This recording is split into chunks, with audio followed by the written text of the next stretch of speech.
एक कहानी है हॉस्टल में नए लड़के आए सैम की। जहां उससे अपने दोस्तों से पता चला जिस कमरे में वो रहने आया है उसी कमरे में बरसों पहले किसी ने आज ही के दिन आत्महत्या की थी।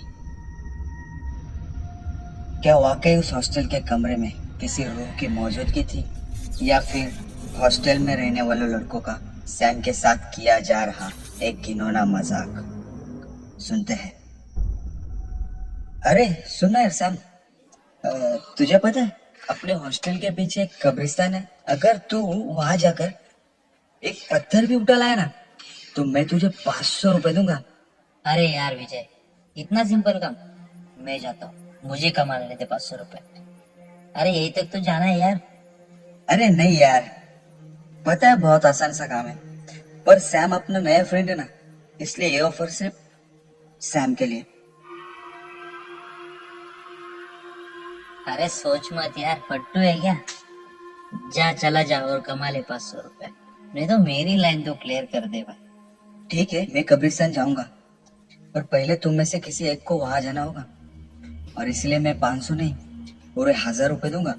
क्या बात कर रहे हैं? हाँ, 1000 रुपए, पर कब्रिस्तान जाकर उस बड़े से बबूल के पेड़ के नीचे से एक फूल उठा के लाना होगा। अरे बस, चल मैं जाता हूँ, लेकिन उसके बाद तुझे जाना पड़ेगा। हाँ ठीक है, उसके बाद मैं भी कब्रिस्तान जाऊंगा। और विजय का दोस्त सैम 12 बजते ही कब्रिस्तान की सीमाएं उसकी टूटी दीवारों को लांग गया।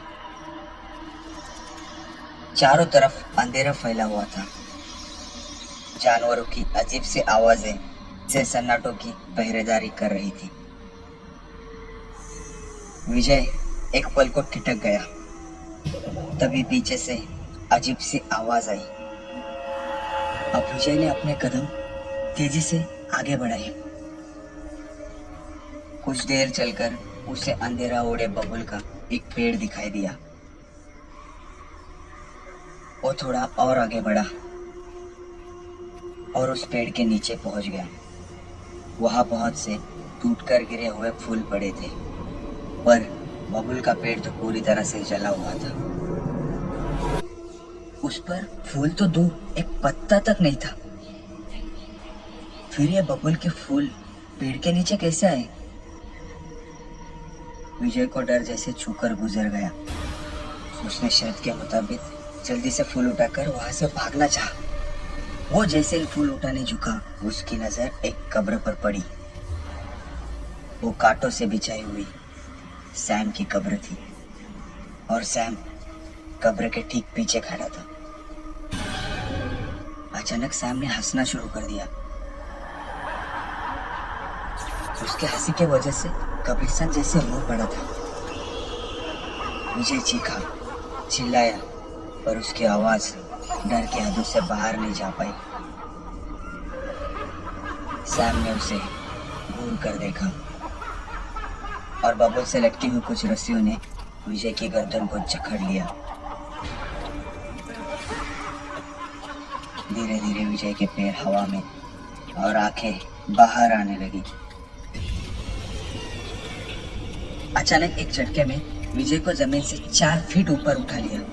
विजय अब हवा में लटक रहा था। उसकी आंखों से खून की बूंदें सैम की कब्र पर टपकने लगी, और सैम हंसने लगा जोर से।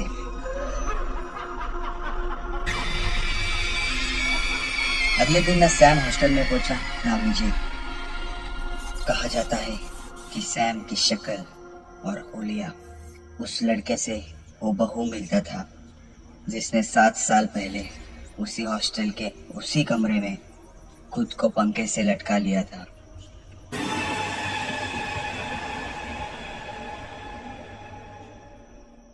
गति, मुक्ति। मृत्यु के बाद शरीर तो नष्ट हो जाता है, शेष रहती है उसकी आत्मा, और आत्मा की मुक्ति के लिए गति की जाती है। पर कई मौतें ऐसी होती हैं जिनके शरीर को न अग्नि मिलती है, न जमीन, और न ही आत्मा को मुक्ति। वो भटकती रहती है किसी माध्यम की तलाश में जो उनकी गति कर सके, मुक्ति का माध्यम बन सके। किसी भी आत्मा के लिए माध्यम कोई भी हो सकता है। मैं हो सकता हूँ, आप हो सकते हैं।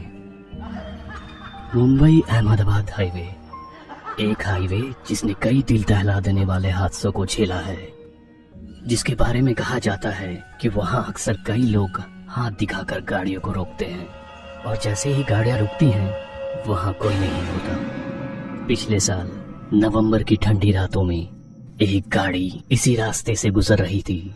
कुछ आधी रात का वक्त रहा होगा। सैम गाड़ी चला रहा था, तभी उसको गाड़ी की रोशनी में सफेद कपड़े पहने एक बूढ़ा आदमी दिखाई दिया जो बस को रोकने का इशारा कर रहा था। सैम में हाथ कौन दिखा रहा है? गाड़ी मत रुकना, पता नहीं कौन सी बला हो गई और लेने के देने पड़ जाएंगे। यार राकेश, 10 साल से ड्राइविंग कर रहा हूँ, मुझे मत सिखा कहाँ रुकना है और कहाँ नहीं। फिर भी थोड़ा देख के।